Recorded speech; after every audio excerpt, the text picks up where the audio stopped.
Hello बच्चों, नमस्कार। एक बार फिर स्वागत है आपका आपके अपने यूट्यूब चैनल फिजिक्स की आत्मा पर। जी हाँ बच्चों, उम्मीद करता हूँ कि आप सभी बहुत अच्छे होंगे। आज आपकी 1 तारीख हो चुकी है, 1 जून हो चुका है। तो जो इस साल 10वीं 12वीं में है बच्चे हैं, उनकी बोर्ड परीक्षा है, उन्होंने पढ़ाई स्टार्ट कर दी होगी। तो ऐसे मैं आपसे उम्मीद करता हूँ। और बच्चों, आज से 1 तारीख से बिल्कुल लग जाइए, बिल्कुल लगन और मेहनत के साथ में। आप बहुत अच्छे परसेंट के साथ पास हुई है ना, सबसे अच्छे प्रतिशत आपके बने, आप टॉप करो, आपका नाम हो, आपके माता पिता का नाम हो, है ना, आपके विद्यालय का नाम हो। तो इसी उम्मीद करता हूँ कि आप आज से पढ़ने लग जाओगे। और बच्चों, बहुत दिन हो चुके थे, वीडियो में बना नहीं पाया था, कुछ पर्सनली प्रॉब्लम आ गई थी। तो आज से हम फिर से उसी ट्रैक पर लौट कर आ गए हैं। आज से आपको डेली वीडियो मिल जाएंगे 10th के बैच के अंतर्गत। और हाँ, एक बहुत अच्छी खुशखबरी है जो मैं आपको देना चाह रहा हूँ कि अपना जो यूट्यूब चैनल है, अपना जो परिवार है फिजिक्स की आत्मा, वो पूरा हो चुका है। 1000 सब्सक्राइबर हो चुके हैं ना। तो हमारा परिवार और बड़ा हो चुका है, 1000 लोग उसमें जुड़ चुके हैं। और सभी से उम्मीद है कि आप सभी अपनी पढ़ाई पर ध्यान दें, है ना। तो आपको बहुत बहुत शुभकामनाएं। आपने इतना सहयोग दिया, इतना प्यार दिया, उसके लिए धन्यवाद, है ना। ऐसे ही जुड़े रहिए फिजिक्स की आत्मा के साथ, ताकि आपको ढेर सारा नॉलेज यहाँ पर मिलता रहे ना। तो बच्चों, आज हम जो प्रश्नावली 4.2 स्टार्ट कर रहे हैं गणित में। ये प्रश्नावली के मैंने कुछ क्वेश्चन करवाए थे, द्विघात समीकरण है ना। थोड़ा सा आपने यदि पुराने वीडियो नहीं देखे हैं तो उसको देख लीजिए, किस तरह का द्विघात समीकरण होता है, कैसे इसको सोल्व करते हैं, मैंने बता रखा है। तो इसके पुराने वीडियो यदि आपने नहीं देखे होगा तो सबसे पहले आप उसको देख लीजिए, प्लेलिस्ट आपकी बनी हुई है, उसमें सारे वीडियो डले। तो आइए आज हम स्टार्ट करते हैं। क्वेश्चन आपसे बोल रहा है, ऐसी दो संख्या ज्ञात कीजिए जिनका योग तो 27 है और गुणनफल कितना है, 182 है ना। तो अपने को नहीं पता है, अपने को दो संख्याएं माननी है। तो अपन मान लेते हैं कि दो संख्या, पहली संख्या है और प्लस ये कौन सी है, दूसरी संख्या। इनका योग कितना दिया है, अपने को दिया है 27 दिया है। तो अपने को पास अपन माना कि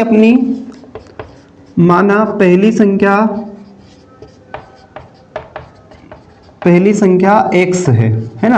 यदि आपने पहली संख्या को x मान लिया तो ax प्लस यहाँ पे जाएगी दूसरी, और बराबर में कितना जाएगा 27। तो दूसरी संख्या यहाँ पर निकल के जाएगी 27 और माइनस का क्या जाएगा, 27 और माइनस का जाएगा x। तो ये दो संख्या मिल जाएगी। ये x पहली संख्या है और दूसरी संख्या क्या जाएगी 27 माइनस x। जो प्लस का x से बराबर उधर जाएगा, हो जाएगा माइनस का, जिनका योग तो 27 है और इनका गुणनफल कितना है 182। मतलब अगर आप इन दोनों का गुणनफल करोगे तो पहली संख्या x है और दूसरी संख्या है 27 माइनस x। दूसरी संख्या क्या है 27 माइनस का x। इनका गुणनफल कितना है 182 है। तो गुणा कर दीजिए तो हो जाएगा कितना, 27x माइनस एक्स स्क्वायर, और भैया बराबर में कितना जाएगा आपका, बराबर में आ जाएगा आपका 182। ये आ जाएगा, है ना।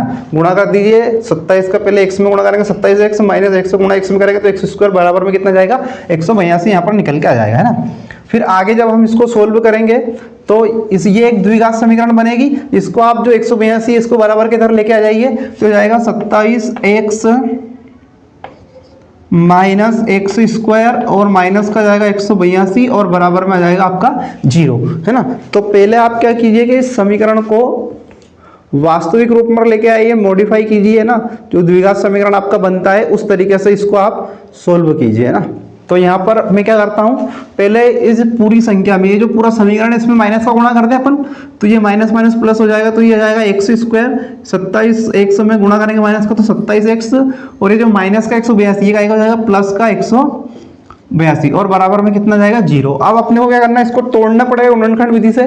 तो 182 का गुणा जब एक्स स्क्वायर में करेंगे तो ये आ जाएगा 182 एक्स स्क्वायर, है ना। तो ऐसी दो संख्या सोचनी है आपको जो गुणा करने पर तो 182 आए और जोड़ने घटाने पर 27। तो यदि हम 13 और 13 का गुणा जब अपन 14 में करेंगे तो इनका योग तो 27 हो जाएगा। 13 में 14 जोड़ेंगे तो कितना जाएगा 27, 4 3 7 और 1 और 1 2, तो ये कितना जाएगा 27। तो जोड़ने पर तो 27 हो जाएगा, और गुणा करने पर जब आप इन दोनों संख्या को गुणा करोगे तो इनका गुणा आएगा 182। मतलब अपनी जो संख्या अपन मानेंगे 13 और 14, है ना। वो अपन मानेंगे 13 और 14। तो इससे अपनी वैल्यू यहाँ पर निकल कर आ जाएगी ना। तो आगे बढ़ते हैं, हम इसको इस तरह से लिख सकते हैं, जो आएगा एक्स स्क्वायर, अपने को माइनस का 27x चाहिए तो माइनस का 13x, और माइनस का अपन मान लेते हैं 14x, और प्लस का कितना जाएगा 182, और बराबर में क्या जाएगा 0। इन दोनों में से x से तो x को कॉमन ले लीजिए, यहाँ पर x बाहर आ जाएगा तो यहाँ पर बचेगा x माइनस का 13, और इन दोनों में से माइनस का 14 कॉमन ले लो तो यहाँ बचेगा x और यहाँ बचाएगा माइनस का 13 और बराबर में क्या आ जाएगा 0। तो ये जो एक ब्रैकेट बना x माइनस 13 और दूसरा बचना अपने पास x माइनस का 14 बराबर में 0। तो एक बार x बराबर 13 हो जाएगा क्योंकि इसके बराबर अपन 0 रख देंगे, है ना। आप ऐसे भी रख सकते हो x माइनस 13 बराबर 0। तो यहाँ पर x का मान आ जाएगा आपका, x की वैल्यू यहाँ पर निकल आ जाएगी 13 और यहाँ पर x माइनस 14 बराबर 0। तो यहाँ पर x का मान आ जाएगा 14। तो ये दो वैल्यू फाइंड आउट हो जाएगी 13 और 14, है ना। दो वैल्यू यहाँ पर अपने को मिल जाएगी 13 और 14। तो इस तरीके से जो पहली संख्या अपन ने क्या मानी थी x, पहली संख्या निकल के आई अपनी 13 और दूसरी संख्या यहाँ पर मिल जाएगी अपने को 14। तो दोनों संख्या अपने को मिल जाएगी 13 और 14। इन दोनों संख्याओं का अगर आप योग करोगे तो कितना आएगा 27 और इन दोनों का गुणा करोगे तो कितना आएगा 182। इस तरह से आप द्विघात समीकरण बना के इस तरह के क्वेश्चनों को हल कर सकते हैं, है ना। तो बच्चों उम्मीद करता हूँ ये क्वेश्चन आपको समझ में आया होगा। इस प्रकार के बहुत सारे क्वेश्चन आपकी बुक के अंदर दिए हैं तो हम एक के बाद एक सारे करेंगे, है ना। ओके बच्चों, जय हिंद जय भारत।